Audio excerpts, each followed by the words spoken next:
After days of wrangling, the Senate votes on the bill. The political divide for once bridged as Democrats and Republicans support the package. The Senate is going to stand together, act together, and pass this historic relief package today. Like all compromises, this bill is far from perfect, but we believe the legislation has improved sufficiently to warrant its quick consideration and passage. The Treasury Secretary was at the center of negotiations that led to the bill's passage.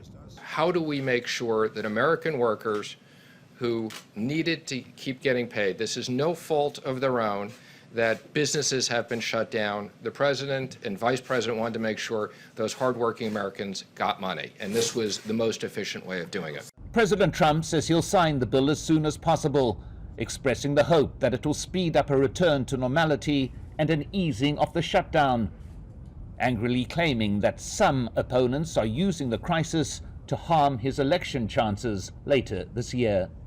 I think there are certain people that would like it not to open so quickly. I think there are certain people that would like it to do financially poorly because they think that would be very good as far as defeating me at the polls.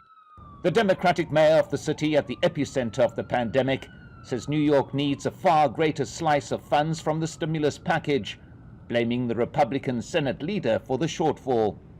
So it should have been one of the easiest no-brainers in the world for the U.S. Senate to include real money for New York City and New York State in this stimulus bill, and yet it didn't happen.